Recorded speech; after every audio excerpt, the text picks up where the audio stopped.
የምትወደው ባሏን ፊት ለፊቷ አይኗ እያየ ተኩሶ ይገሉባታል። እሷም ላይ ተኩሱባትና ከባሏ ጋር በአንድ ጉድጓድ ውስጥ ጥሏቸው ይሄዳሉ። ግን ያላወቁት ነገር ቢኖር ገለን ቀብረናታል ያሏት ሴት በሕይወት ተርፋ እንደምትበቀላቸው ነው። ታሪኩም የሚጀምረው ብረነር የተባለች በስራው የተጨበጨበላት ወታደር ከባሏ ዲላን ጋር በመሆን የረፍት ጊዜያቸውን ለማሳለፍ በመኪና ከተማ ሲወጡ እያስመለከተን ነው። በመንገዳቸው ላይም ቡች የተባለን በዛ አካባቢ የሚኖር የሰፈር ወንበዴ ብረነርን ካለምንም ምክንያት ሰድቧት ይሄዳል። ቀኑን ሙሉም ሲጓዙ ስለነበር ምግብና እረፍትን ለማግኘት በአቅራቢያቸው ወደሚገኝ ሬስቶራንት ይገባሉ። ዲላን ሽንት ቤት በሄደበት ጊዜም ያለምንም ምክንያት ሲሰድባቸውና ሲያንቋሻቸው የነበረው ቡች ወደ ሬስቶራንቱ ይገባል።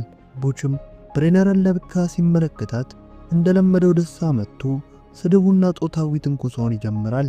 ዲላንም ከሽንት ቤት ይወጣና ችግር ምንድነው በማለት ቡችን ይገፈትረዋል።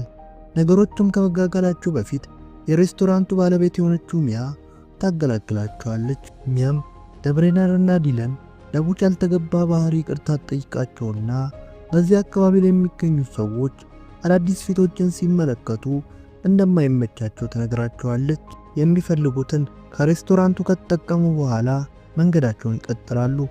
ምሽቱንም ለማሳለፍ ጥሩ ቦታን ከመረጡ በኋላ ካምፕ አድርገው በጫካ ውስጥ ለማሳለፍ ያቅዳሉ። ቦታውንም ለካምፕ እያስተካከሉ እያለ የዛ አካባቢ ፖሊስ ኦፊሰር ወደ እነሱ በመምጣት በአካባቢ ላይ የሚኖሩ ሰዎች እንግዳ ተቀባይ እንዳልሆኑ ነግራቸው፣ በተጨማሪም ደግሞ በቦታው ላይ ካምፕ አድርገው ምሽቱን ሊያሳልፉ ከሆነ በጣም መጠንቀቅ እንዳለባቸው ትነግራቸዋለች። ፖሊስ ኦፊሰሯን ለሰጠቻቸው ምክር አመስግነው ከሸኞት በኋላ ጫካው ከአውሬ የጸዳ መሆኑን ለማረጋገጥ ጫካውን ማጣራት ይጀምራሉ። ጫካውንም እያስጠሱ እያለ ከባድ ዝናብ መጣል ሲጀምር በአቅራቢያቸው ወደሚገኝ የተተወ ቤት ዝናቡን ለመጠለል ይሄዳሉ።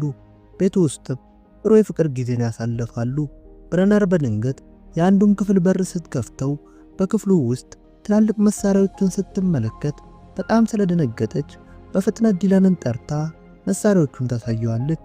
ዲላንን መሳሪያዎቹን ሲመለከት እሱም ስለደነገጠ ሌላ ችግር ሳይከተላቸው ቦታውን ለቀው ለመሄድ ይወስናሉ። ቤቱንም ለቀው ሊሄዱ ሲሉ ቡች ከየት መጣ ሳይባል ሁለቱንም በመሳሪያ ሰደፍ መጥቶ ይዘራቸዋል። ራሳቸውንም ከሳቱበት ሲነቁ ቡችና ሰዎቹ ሁለቱንም አስረዋቸው፣ በተጨማሪም ቡች ዲላንን በተደጋጋሚ በሚያሳቅቅ ሁኔታ ይደበደበዋል። የባሏን መደብደብ የተመለከተችው ብረነር ስቅስቅ ብላ ታለቅሳለች። ከቡች ሰዎች መሃል አንዱ ወደ ቡች ይመጣና እያሰቃየ ያለው ሰው ወታደር እንደሆነ ሲነግረው ቡችን በድንጋጤ ወደ ዲላን ይመጣና አስሮ ስላሰቃዩ ይቅርታ ይጠይቀዋል። ግን ቡች ከፈታቸው በኋላ ሊያሳስሩኝ ይችላሉ ብሎ ስለጠረጠረ ባም ዲላንን ግንባሩን ብሎ ይደፈዋል። ከዛም ወደ ብረነር ዞሮ እሷንም ተኩሶ በጥይት ይመታታል። ቡችም ለሰዎቹ ሁለቱንም ሬሳዎች ትልቅ ጉድጓድ ቆፍረው እንዲቀብሩ ያዛቸዋል። ሰዎችም ቡች ባዘዛቸው መሰረት ትልቅ ጉድጓድ ቆፍረው ሁለቱንም ይቀብሯቸዋል። ቆይ እስካሁን ድረስ ከቆያችሁማ ታሪኩ ተመችታችኋል ማለት ነው። ይህንን ቪዲዮ ሰርቶ እናንተ ጋር ለማድረስ ብዙ ልፋት አለውና ቪዲዮን ላይክ እንዲሁም ቻናሉን ሰብስክራይብ በማድረግ እኛም ማገዝ ይችላሉ። ወደ ታሪካችንም ስንመለስ ብረነር ራሷን ከሳተችበት ስትነቃ ቡች የተኮሰው ጥይት ሙሉ ሰውነቷ እንዳላገኛትና ጥይቱ ትንሽ ብቻ እንደጨረፋት እንመለከታለን። የባሏንም ሬሳ ከአጠገቧ ስትመለከት ብረነር ስቅስቅ ብላ ታለቅሳለች። ብረነርም ባሏን አፈር ካለበሰች በኋላ ካምፕ ሊያደርጉ አስበው የነበረበት ቦታ ትመለሳለች። ወደ ተተወው ቤትም እንዲገባ ሐሳቡን እሷ ስላቀረበች ለባሏ ዲላን ሞት በጸጸት ራሷን ተጠያቂ ታደርጋለች። አንድ በአንድ ቡችና ሰዎቹን ገላ ለባሏ ዲላን ለመበቀል ተወስናለች። በሌላ በኩል ቡች ወደ እናቱ ሚያ ቤት ተመልሶ በቤታቸው ውስጥ ያለ ፍቃዷ አንዲት ሴትን ጾታዊ ትንኮሳ ያደርስባታል። በአካባቢው የሚገኙ ሰዎች ቡችን ስለሚፈሩት በዛ ሰፈር ውስጥ ሴቶችን እያገተ የፈለገው እንደሚያደርጋቸው እንረዳለን። በሌላ በኩል ብረነር ራሷን ካዘጋጀች በኋላ ለቡች የሚሰራ ሰው ጋር በመሄድ በመጥረቢያ አናቱን ብላ ትገላግለዋለች። ብረነርም የገደለችውን ሰው መሬት ቆፍራ ከቀበረችው በኋላ ወደ ቀጣዩ ሰው በመሄድ እሱንም በመጥረቢያ ቀጥቅጣ ትገላግለዋለች። እንዲህ እያለችም አንድ ባንድ የቡችን ሰዎች ትገላቸዋለች። ብረነርም ከባሏ ጋር ዝናብ ሲጠለሉ በአንዱ ክፍል ውስጥ ብዙ መሳሪያዎችን ስለተመለከተች ቤቱን ሙሉ በሙሉ በእሳት አያይዛ ዶግ አመድ ታደርገዋለች። በዛው አካባቢም ለአደን የወጣው መርማሪ ሆብስ የእሳቱን ጭስ ሲመለከት ምን እንደተፈጠረ ለማጣራት ወደ ቦታው ይሄዳል። በሌላ በኩል ቡችና እናቱ ሚያ እሳቱን ሲመለከቱ ቡች ምን እንደተፈጠረ ለማጣራት ወደ ቦታው ሲሄድ ብረነር ከባድ ጉዳት የደረሰችበት ጓደኛውን ይመለከትና ጓደኛውንም ወደ መኪና ጭኖት ወደ ቤታቸው ይመለሳሉ። ቡችም የተፈጠረውን ለእናቱ ሚያ ሲነግራት እናቱም በጣም ስለተናደደች ቡችን በጥፊ ትመታውና ጥፋቱ የሱ ስለሆነ ብረነርን ከገባችበት ገብቶ እንዲያመጣት ታዘዋለች። ሚያም ስለ ብረነር ስታጣራ የተጨበጨበላት ወታደር እንደሆነች ስታቅ ትደነግጣለች። መርማሪ ሆብስም የቡችን ጓደኛ ሬሳ ሲመለከት ወደ ጣቢያ ሪፖርት ያደርጋል። ከጣቢያውን ፖሊሶች ይመጡና ሬሳው የቡች ጓደኛ እንደሆነ ሲመለከቱ ለጥያቄ ወደ ሚያ ቤት ይሄዳሉ። በጣቢያ ውስጥም የምትሰራ ሴት ለሚያ ደውላ መርማሪ ሆብስና ሌሎች ፖሊሶች እየመጡ እንደሆነ ትነግራታለች። እዚህም የቡች እናት ለፖሊሶች ሙስና እንደምትከፍል እንረዳለን።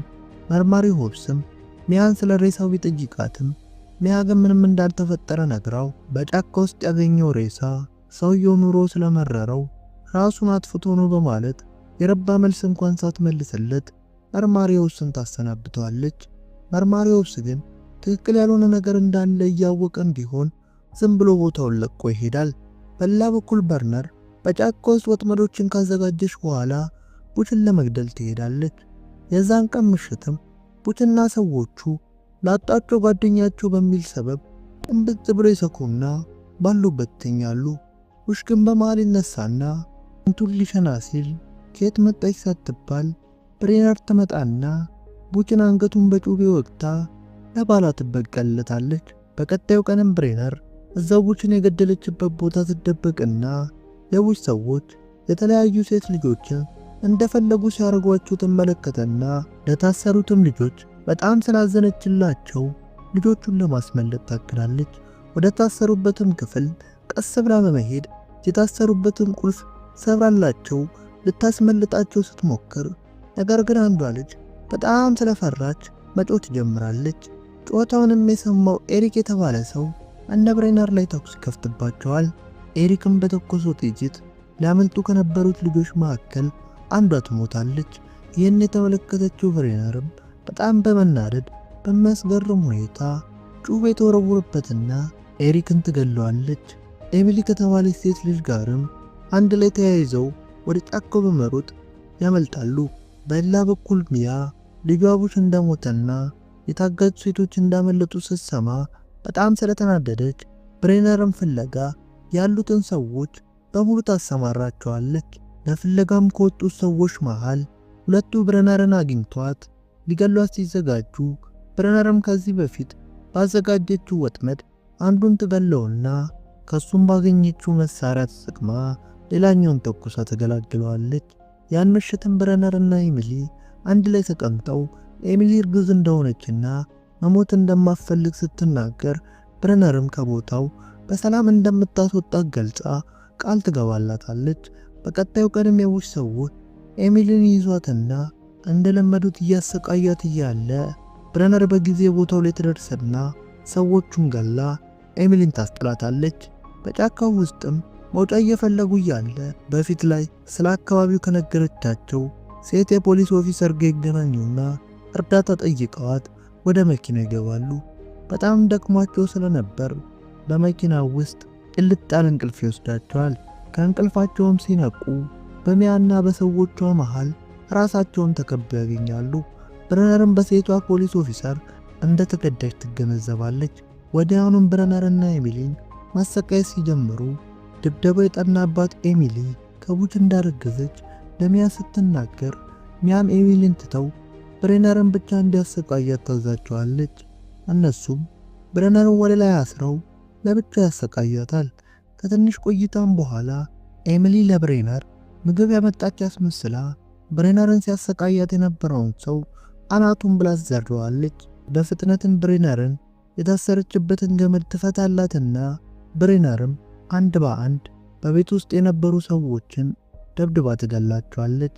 ሚያም ከጀርባ ትመጣና የኤሚሊ አንገት ላይ ስለት በመደቀን ኤሚሊ እንደታጋሽ በመያዝ የያዘችውን መሳሪያ እንድጥል ለብረነር ትነግራታለች። በመሃል ግን አንዱ ብረነርን ከጀርባ መጥቶ ሲያጠቃት ሚያም የኤሚሊን ጉሮሮ ቆርጠው ከቦታው ላይ ታመልጣለች። ብረነርም ወደ ኤሚሊ ስትሄድ በሚያሳዝን ሁኔታ እንዳልተረፈች ትመለከታለች። በስተመጨረሻም ከ3 ወራት ፍለጋ በኋላ ብረነር ሚያን አግኝታት በስናይፐር ግንባሯን ብላት በመኪና ስትሄድ ታሪኩ ይጠናቀቃል። ታሪኩ እንደተመቻችሁ ምንም አልጠራጠርም። ይህንን ቪዲዮ ሰርቶ እናንተ ጋር ለማድረስ ብዙ ልፋት አለውና ቪዲዮን ላይክ እንዲሁም ቻናሉን ሰብስክራይብ በማድረግ እኛም ማገዝ ይችላሉ። እና አንድ የመጨረሻ ነገር ስለ ቪዲዮ የተሰማችሁን ሀሳብ አስተያየት ኮሜንት ማድረግ እንዳይረሱ። ይመቻችሁ።